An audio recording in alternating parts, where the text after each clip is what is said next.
오늘 우리에게 주신 하나님의 말씀은 민수기 1장 47절에서 54절 말씀입니다.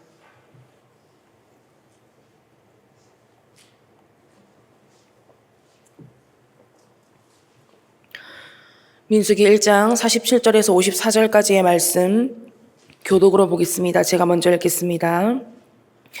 그러나 레위인은 그들의 조상의 지파대로 그 계수에 들지 아니하였으니 너는 레위 지파만은 계수하지 말며 그들을 이스라엘 자손 계수 중에 넣지 말고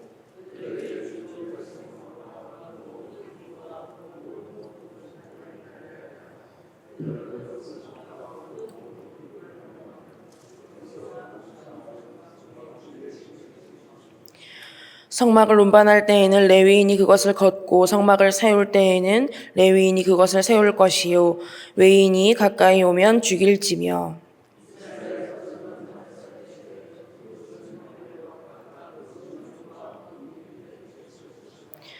레위인은 증거의 성막 사방에 진을 쳐서 이스라엘 자손의 회중에게 진노가 임하지 않게 할 것이라.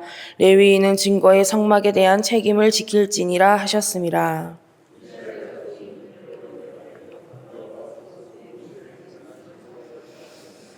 아멘. 할렐루야. 오늘도 하나님의 말씀을 통해 풍성한 은혜 누리시기를 축복합니다. 오늘 본문에는 하나님의 명령에 따라 이스라엘 백성들을 계수하고 있는 장면이 계속해서 나오고 있습니다. 그런데 오늘은 다른 지파와 다르게 이스라엘 지파의 계수에 들지 않는 레위 지파에 대한 이야기가 나오고 있는데요. 오늘 본문 49절 말씀을 다시 보시면 너는 레위 지파만은 계수하지 말며 그들을 이스라엘 자손 계수 중에 넣지 말고.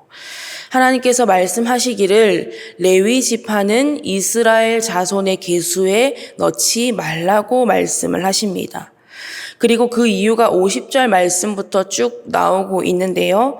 레위 지파는 이스라엘 자손 중에 속하지만 구별되어서 성막을 위해 봉사하는 책임을 하나님께 부여받았기 때문입니다.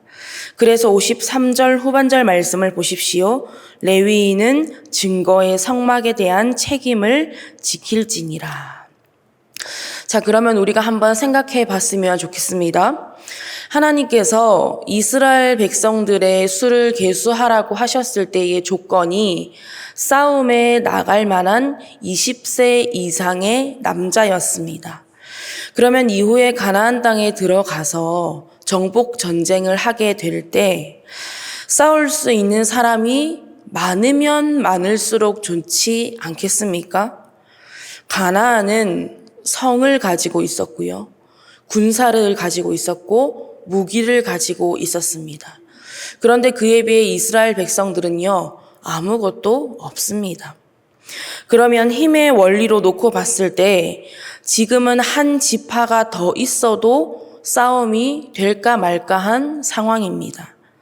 그런데 레위 지파 중에 특정 가문만도 아니고 레위 지파 전체를 전부 다 계수해서 제외한 것입니다. 그렇다고 나중에 상황에 따라서 전쟁에 불리하게 되면 전쟁의 후발대로 참여시키고자 하는 것도 아닙니다.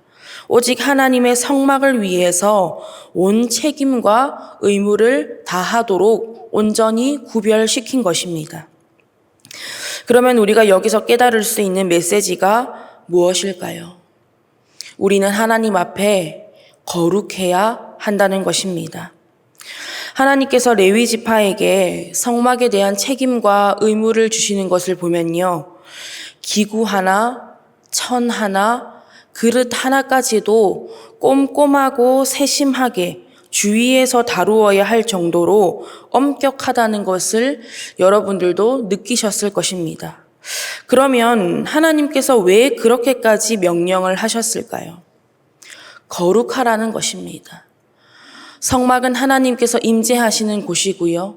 또 성막은 하나님을 나타내는 것이기 때문에 성막을 다룰 때 거룩히 구별되어서 거룩한 몸과 마음으로 하나님을 경외하는 마음으로 성막에 대한 책임과 의무를 다하라는 것입니다. 그리고 가나안 정복 전쟁도 한번 생각해 보십시오. 왜 하나님께서 가나안 땅에 들어가서 그 땅에 살고 있는 모든 생명을 다 멸하라고 말씀하셨습니까? 하나님께서 전쟁을 좋아하시고 사륙을 좋아하시기 때문입니까? 거룩입니다. 거룩. 그곳에 가득한 우상들, 그것들을 깨끗하게 다 제하여 버리기 위해서 그렇게 하라고 하신 것입니다. 저와 여러분도 마찬가지입니다. 우리가 하나님을 믿는다고 하면서 세상과 구별됨이 없다. 우리가 하나님을 믿는다고 하면서 세상 사람들과 같이 먹고 마시고 노는 것이 우선이다. 우리가 하나님을 믿는다고 하면서 세상 사람들과 똑같이 생각하고 행동하고 말한다. 그것은 구별이 아닙니다. 하나님께서는 이스라엘 자손 중에 거하지만 레위 지파를 특별히 구별시키셨던 것처럼 세상 가운데 살아가는 저와 여러분도 거룩하게 구별되어 살아가는 것을 원하시는 줄 믿으시기 바랍니다.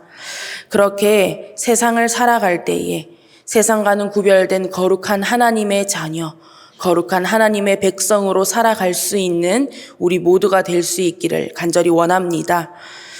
그러면 오늘 본문 말씀에 나타난 거룩의 비결이 무엇일까요? 첫 번째는 내 삶의 중심이 하나님이 되는 것입니다.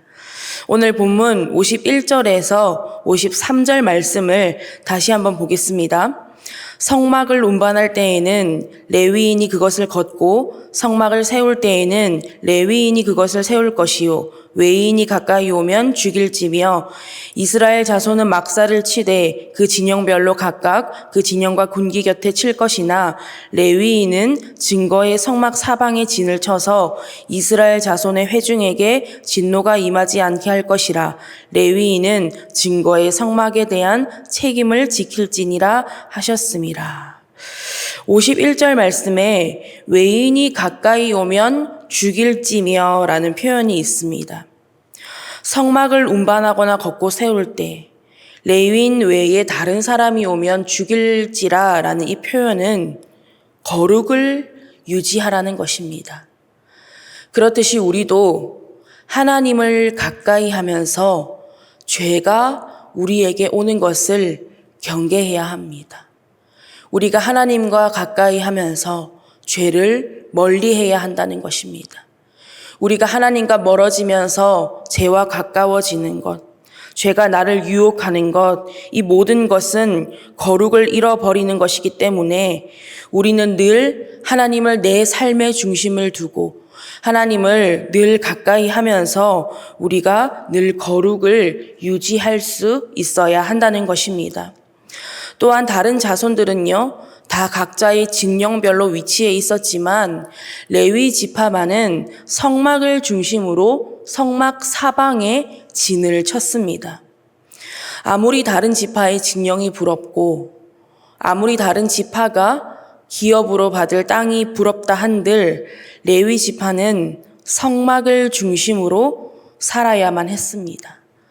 그러나 이것이 이들의 복이 되었듯이 우리도 이 세상에서 더 많이 가진 자들이 부러울 수 있고 더 빨리 가는 자들이 부러울 수 있고 더 성공한 자들이 부러울 수 있습니다. 하지만 내 삶의 중심이 하나님이 되는 삶이야말로 최고의 삶인 줄 여러분 믿으시기 바랍니다. 세상에서 좀 덜 가졌다 한들, 세상에서 좀 느리다고 한들, 세상에서 좀 덜 성공했다고 한들 하나님을 중심에 두고 거룩을 유지하며 살아가는 삶이야말로 최고로 복받은 삶인 줄 믿습니다. 다음으로 두 번째, 오늘 본문의 말씀에 나타난 거룩의 비결은 무엇일까요? 하나님께서 명령하신 대로 행하는 삶입니다. 오늘 본문 54절 말씀을 보십시오. 이스라엘 자손이 그대로 행하되 여호와께서 모세에게 명령하신 대로 행하였더라. 요약하면 그대로 행하되 여호와께서 명령하신 대로 행하였더라. 세상과 구별되어 하나님 중심으로 사는 거룩한 삶은 하나님의 명령대로 하나님의 말씀대로 사는 삶인 줄 여러분 믿으시기 바랍니다. 세상 가운데 살지만 세상의 소리에 휩쓸리지 않고 하나님의 말씀에 따라 살아가기를 원합니다. 세상 가운데 살지만 세상의 소리에 동요되지 않고 하나님의 말씀에 내 시선과 생각과 마음을 단단히 고정시키기를 원합니다. 그래서 거룩하지 못한 이 세상 가운데서 거룩하신 하나님을 내 삶의 중심에 두고 거룩하신 하나님의 말씀에 따라 살며 거룩함을 지키고 유지하기 위해서 힘써 노력하는 저와 여러분이 되기를 간절히 원합니다. 그렇게 오늘 하루도 구별된 하나님의 자녀요, 하나님의 백성으로 거룩하고 또 거룩하게 믿음을 지키며 살아갈 수 있는 저와 여러분, 밀양선결교회 모든 성도님들 될 수 있기를 간절히 바라고 원합니다. 기도하겠습니다. 하나님, 오늘도 하나님의 귀한 말씀을 허락하여 주시고 말씀과 기도로 하루를 시작하게 하심에 감사드립니다. 악하고 어두운 세상 가운데서 거룩히 구별되어 하나님의 자녀된 삶을 살기를 원하시는 하나님의 뜻대로 살아가기를 원합니다. 내가 거룩하니 너희도 거룩하라 말씀하셨사오니 그 말씀 따라 늘 하나님 중심으로 하나님 말씀에 순종하며 세상과 구별된 삶을 살아갈 수 있도록 날마다 도와주시고 함께하여 주시옵소서. 감사드리며 예수님의 이름으로 기도드립니다. 아멘.